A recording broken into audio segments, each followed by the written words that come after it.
Oh, c'est moi. Salut YouTube, comment tu vas? Ça va bien? Bon, ça va mieux parce qu'il y a quelques jours j'étais malade et aujourd'hui je vais mieux.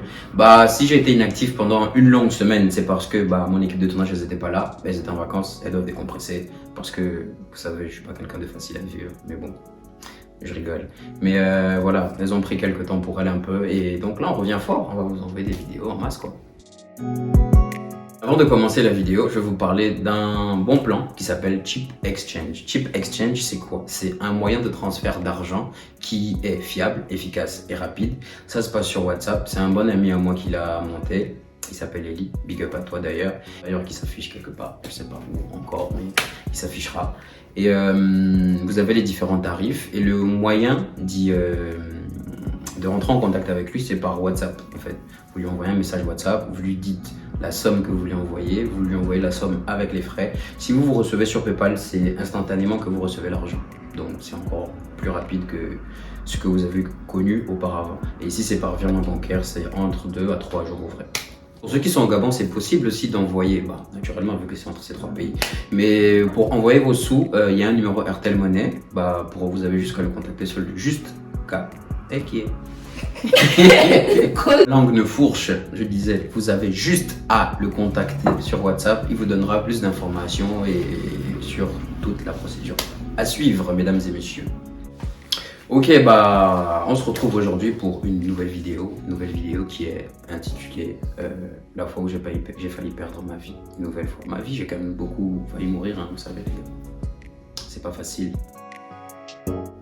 Mais bon, c'était un jour comme les autres, dans la New Vendo, où nous avions joué au football.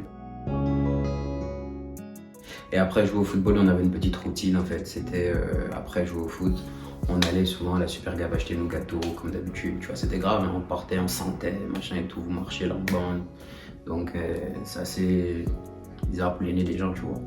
Comme d'habitude, on était toujours dans cet élan de solidarité là, genre en mode, tu sais qu'il y a ton pote qui est là, peut-être te dit que il n'a peut-être que 200 pour acheter des gâteaux.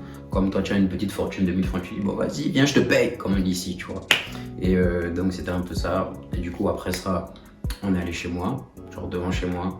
C'est souvent là, au caniveau, on se posait, où on racontait, machin et tout, on s'est posé là. Et là, il y a, on va l'appeler comment? On va l'appeler K. Si je dis son nom, ses parents vont peut-être aussi m'appeler, donc c'est pas bon. Là, il y a K, déjà qui se reconnaîtra, qui nous dit, les gars, les parents, vu qu'ils se sont mariés il y a quelques jours, ils sont allés à la lune de miel. On a dit, ah ok, d'accord, ils sont allés où? Ils sont allés dans tel pays. Et là, on dit, ok, d'accord, il nous dit, vas-y, ce soir, venez à la maison, on va chiller, on va faire ceci, cela, tout ça. On dit, ok, d'accord, il n'y a pas de souci. Donc, on va aller se doucher et on se retrouve chez toi à X heures. Chacun est rentré chez soi, on est rentré. Bon, je suis rentré, je me suis lavé, je me suis douché. À l'époque, c'était quoi le déo Axe, hein. J'ai mis vite fait le déo, machin et tout. Je me suis dit, vas-y. Et puis, il y avait une petite affaire que je calculais depuis, tu vois. Donc, en tout cas, vous allez voir dans la suite de l'histoire. Donc, j'ai calculé la petite. Vu que j'avais mon voisin en face, même il se reconnaîtra aussi. Donc, je l'ai appelé, je lui ai dit, vas-y, est-ce que tu es prêt? Il m'a dit, ouais, je suis prêt, on va y aller, machin et tout. Ok. En allant et tout, vu qu'il y a des maisons des amis aussi qui sont à côté, on a pris quelques potes et puis on est allé chez lui. Du coup, on est arrivé chez lui, on était là, ça chillait, ça papotait, machin et tout. Mais on sentait qu'il manquait quelque chose, tu vois. Et puis c'était quand on avait 16, 17 ans. Et là, donc, ce qu'il faut savoir aussi, c'est que le frangin, il a aussi beaucoup de frangines, tu vois. Il avait beaucoup de frangines. Donc, nous aussi, quand on allait chez lui, c'était aussi pour ça, parce qu'on se dit que, à part le chill, le fait de se retrouver, il y a aussi les frangines qui sont à côté là, quand on voulait titiller, tu vois. Donc, c'était un peu l'époque où les hormones commencent déjà un peu à titiller là, tu vois. Mais oui, c'est clair. Et donc, on a commencé à fouiller dans la maison, chercher les bouteilles d'alcool, machin et tout, les pauvres bouteilles des parents, je te dis. Genre les restes du mariage, tu vois. On a trouvé quelques bouteilles, on a pris les bouteilles, on a commencé à se servir, ça a commencé à chiller, machin et tout ça. On se retrouvait, on parlait. Et donc, celle qui était dans mon collimateur, celle qui me plaisait bien, tu vois, je suis allé la voir et tout, dans le corner, tu vois. Je suis allé me poser à côté d'elle, genre, salut, ça va? Oui, ça va et toi? Ça va, merci, la journée ça a été. Top. En fait, on t'a déjà dit que ton père c'était un voleur. Pourquoi? Parce qu'il a pris toutes les étoiles du ciel. Donc voilà, j'essaie de sortir mes meilleures disquettes à la petite, machin et tout, pour essayer de bien l'embrouiller, machin. Mais à un moment donné, je sens que là, ça ne va pas. Parce que l'alcool est déjà en train de travailler dans le sang là-bas. Donc ça devient bizarre, tu vois. Donc je me lève et je vais aux toilettes. Et donc, ce que j'ai même oublié de vous dire, c'est que le grand frère de mon pote en question, donc il passait souvent les soirs pour venir voir si tout se passait bien à la maison, machin et tout ça. Mais, donc nous, on n'a pas été informés de ça, tu vois. Il nous a dit de venir. Donc il n'y avait que les filles qui étaient au courant. Tu es au courant. Et donc, pendant que je suis aux toilettes, c'est là où genre, il y a de l'agitation. Les gars sont en train de barrer, de fuir, ça fuit dans tous les sens. Les gars ont sauté la barrière, ils sont passés par les fenêtres, machin et tout, tu vois. Et donc là, moi, je sors du toilette, tout innocent, tout inconscient de ce qui se passe. Quand je sors comme ça, je croise la petite en question, et qu'est-ce qu'elle me dit? Oh. Je veux pas. Toi, tu fais quoi là? Comme ça. Mais mon grand-père arrive, hein. Mais tu vas te cacher où? Et genre, c'est ce qu'elle me dit. Genre que là, le grand, il arrive, en fait, c'est bizarre. Oh, qu'est-ce qui se passe? Genre, je dessoule tout l'alcool que j'ai en moi, là, ça a disparu directement. Que la petite, là, si on t'attrape là, c'est une bastille bizarre. Donc là, on commence, la frangine me dit, bon, là, viens, cache-toi là. Elle me met derrière le rideau, genre machin et tout. Je sens que bah, ça ne va pas. Elle me dit, bon, mets-toi sous le lit, au fond dans le corner, machin et tout. Donc je me mets sous le lit. Genre, je suis sous le lit et tout.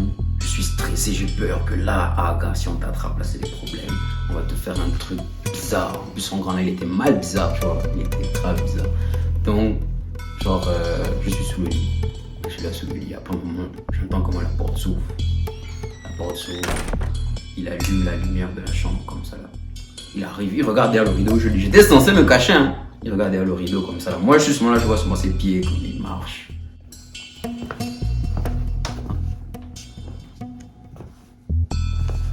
Donc, hé, grand pardon, ne regarde pas sur le lit. Si tu te baisses là, c'est bizarre. C'est bizarre, tu vois. Mais genre, tout s'est bien passé, il est ressorti, il a refermé la porte, je suis resté sur le lit, tu vois. Et après, il est parti. Peut-être genre 10 minutes après, c'est là, les gars, ils reviennent et tout. Mais tu étais où, machin? Puis j'ai dit que moi, j'étais aux toilettes, vous êtes parti, vous m'avez rien dit, au fait. Donc, imaginez maintenant, il m'avait trouvé là. Qu'est-ce qui se serait passé? Qu'est-ce qui se serait passé s'il m'avait trouvé là? Voilà, la soirée s'est bien passée, on a continué, on est peut-être resté là jusqu'à, je sais pas, peut-être 4-5 heures du matin, on va dire quoi, à 16 ans, 15-16 ans, tu vois.